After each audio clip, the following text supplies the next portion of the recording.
Happy to be here this morning and talk to you about what we're doing here at Energy Fuels. Look, what a time to be in the uranium industry, quite honestly.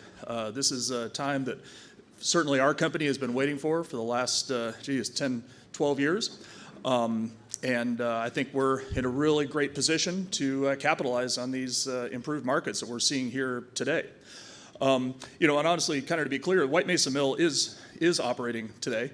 It's actually been the largest producer of uranium in the United States for the last, I think, 6 years or so, since Cameco shut down their assets in Wyoming. But here we are, a little bit of a different story than some of the other uranium stories you'll be hearing today. Again, we are in production. We're ramping up that production here as we speak with a very low capital cost. We have a lot of standby mines that have been waiting for this moment. And so we've been positioning ourselves as a company for this time over the last several years. And as far as we're concerned, right now is the time to start producing uranium at a profit. But we're also taking this as an opportunity to diversify into another couple of asset elements that I'll talk to you a little bit about.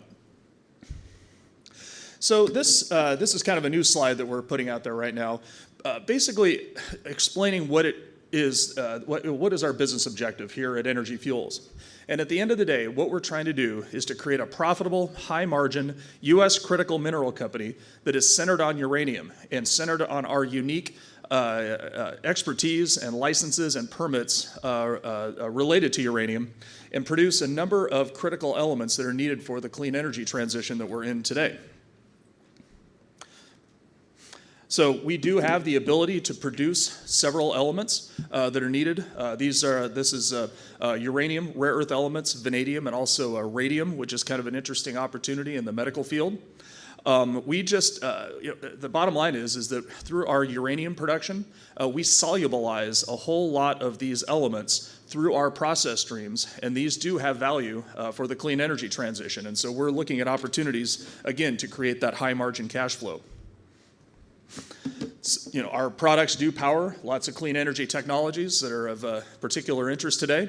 That includes nuclear energy, of course, which provides about 20% of all electricity in the United States, about 50% of our carbon-free electricity. Electric vehicles, we are in production of rare earth elements today. We've actually made spectacular progress on that front, which is a very unique, opportunity for the company. We produce vanadium. This is a long history of producing vanadium at the White Mesa Mill. I believe the facility has produced 50 or 60 million pounds of vanadium during that time, and it's used primarily in steel, but it's also seeing a lot of interest in these high-capacity, grid-scale flow batteries, wind energy, military defense uses, and that sort of thing. So this is kind of a busy slide, but it describes an investment snapshot for the company. We have been the leading producer of uranium in the United States, producing about 2/3 of all uranium in the U.S. over the last several years. Now that's, it's not like we produced a whole lot of uranium during that time, but the U.S. has essentially shut down a lot of their uranium production due to low prices. But here in the last few years, as we all know, the price has gone up to some really nice levels for us. As one of the earlier speakers mentioned, price right now is about $95 per pound. Got up as high as about $106 per pound U.S. We've actually made some sales at these higher levels to try to generate some of this cash flow. And as you can see in this slide here, we do plan to achieve a run rate production of about 1.1 to 1.4 million pounds per year by the end of this year from 3 mines that we're currently restarting. And we do have a large uranium resource portfolio, all centered in the United States, to support that production. I know you're not here to talk about rare earths, and so I won't emphasize it too much today, but it is an extremely unique opportunity for us.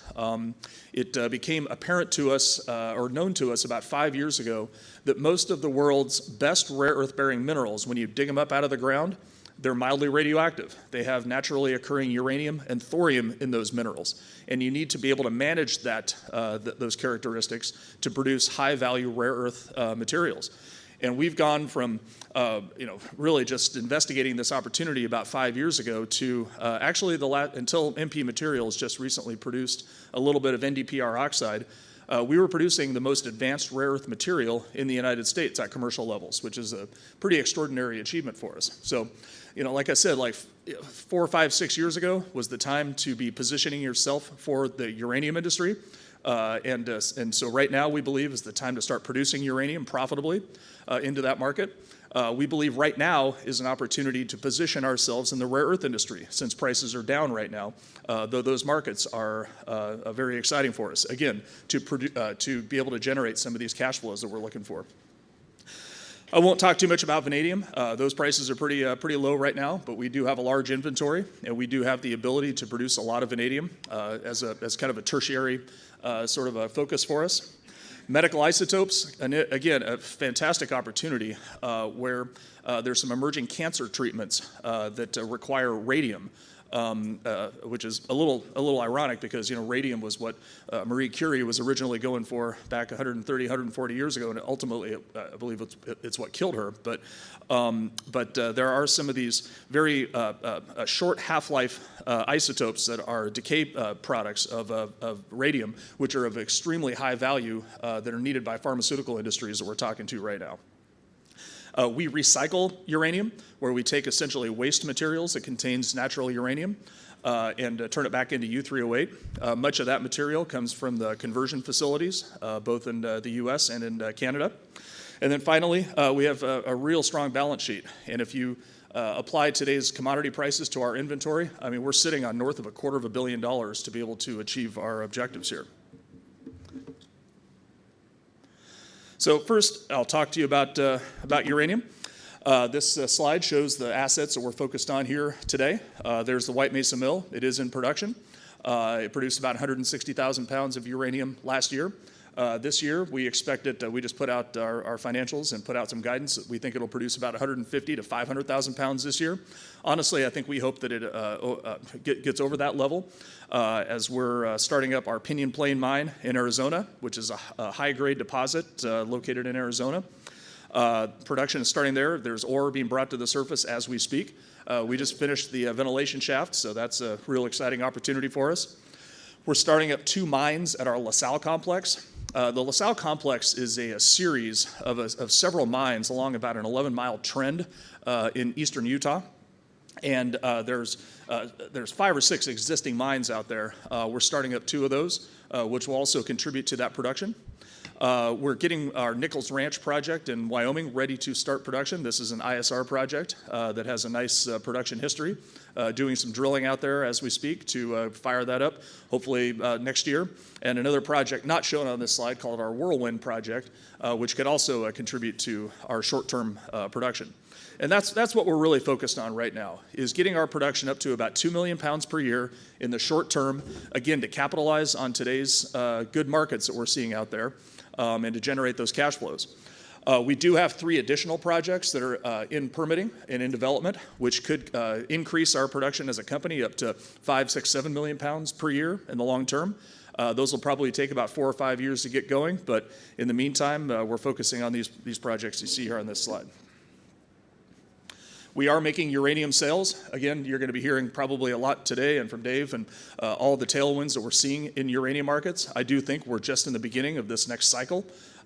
There's a number of factors out there that are driving uranium prices up currently, not the least of which being the geopolitical factors, financial entities buying and holding uranium, countries around the world turning to nuclear energy to address climate change and air pollution and issues like that. This presentation was done a week or so ago when the price was about $102 a pound. It's dropped back down to $95 per pound, but I think that this is just sort of a blip in the radar, and I think there's potentially higher prices to come. We have 3 long-term sales contracts that we're delivering into right now. We are seeing a lot of interest from domestic U.S. utilities to buy uranium on the long-term market. I think this is one of the big catalysts that we've been looking for over the last several years, and I think it's upon us right now. And we also are selling into this market. We sold about 100,000 pounds this quarter at a blended price of about $103 per pound just to take advantage of this. We have plenty of production, and we have inventory that we can use to start cash flowing. I think you're not going to hear about from too many companies up here that are actually profitable. We generated $100 million of net profit last year, primarily off the sale of an asset. But we also generated profitable uranium sales, and we're reinvesting those profits into growing our business, both on the uranium side and the rare earth side. Talk a little bit about rare earths. It's a fascinating industry. It's kind of depressed right now, which again, we believe is a good time to position ourselves for when we think it's it's going to come back here in the next couple of years. Again, most of the best feeds for rare earths, and you're primarily going after the 4 magnet rare earths. That's neodymium, praseodymium, terbium, and dysprosium. They occur in minerals that are naturally radioactive because they have uranium and thorium associated with them. This one mineral that we're focused on is called monazite, and it actually has higher relative concentrations of uranium and thorium, which actually makes perfect sense to process these materials at a uranium mill because you have the licenses, the expertise, the tailings facilities to be able to do that. And so, again, I think this is something to emphasize here, and one of the things that sometimes we hear out there is that our diversification into uranium isn't diminishing our diversification into rare earths isn't diminishing our uranium production capabilities at all. We're just taking this as an opportunity to get into another high cash flow, high margin sort of a business and provide that value to our shareholders. This is just a timeline of where we've come in a very, very short period of time in rare earths. I mean, we've heard some people say that you guys have made more progress in 5 years than others have made in a couple of decades in this space. And again, we're producing this. We've been producing this high purity, partially separated mixed carbonate, which we started in about March of 2022. And just as we speak, we're about to start commissioning an NdPr separation circuit. This will have the capacity to produce about 1,000 metric tons of NdPr oxide per year. That's one of the main ingredients for these very powerful magnets that are needed for electric vehicles, wind energy, military and defense purposes and all that. And we plan to commission it. We're probably going to produce about 30 or 35 tons of this NdPr oxide. Make sure, get it optimized, get it working like we want it to work, and then honestly, immediately shut it off and start processing and producing uranium because, again, now's the time to be producing and selling uranium profitably, and we hope next year, the year after that will be the time to be producing and selling rare earth elements at a nice profit. This is just a general picture of what it is that we're looking at. We're getting monazite as a byproduct of heavy mineral sand mining. These are mines that primarily go after titanium and zirconium elements, but they also produce this monazite as a byproduct of that production. So it's very low cost. So your cost associated with the monazite is just the marginal cost to separate out that monazite and to ship it.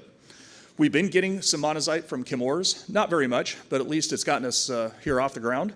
But we're looking at additional sources all over the world. This stuff is just so high value, it makes sense to ship it from all over the world to Utah for production of separated rare earth oxides. These are 2 projects that we've recently acquired that we're getting involved in. It's our Bahia project in Brazil. Has the potential to produce 3,000 to 10,000 tons of 3,000 to 10,000 tons of monazite containing 300 to 1,000 tons of NdPr oxide per year. And we also have a non-binding MOU with a company called Astron for a huge project in Australia. And again, these 2 projects right here have the potential to supply us with about, say, 20,000 tons of monazite per year for 50 years. These are huge, huge projects. And so we think we're positioning ourselves to be in the category with like an MP Materials or a Linus just on rare earths, not to mention our uranium business. Some pictures of our team there on rare earths. Won't go through that, but it's a good slide to look at, just our unique advantages on rare earths. Talk very briefly about these opportunities here.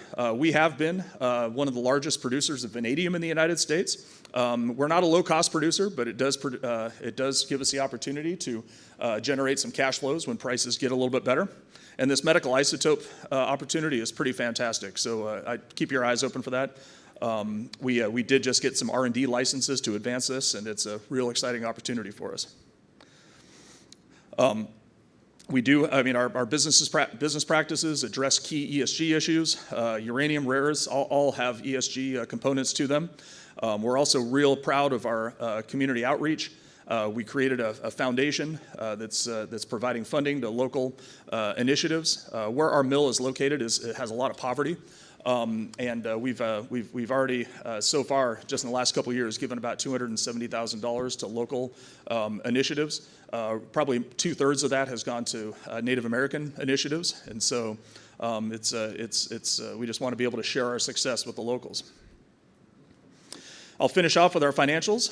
We just released our financials last week. Reported net income of $100 million. That we sold 560,000 pounds of uranium for a gross profit of almost $18 million.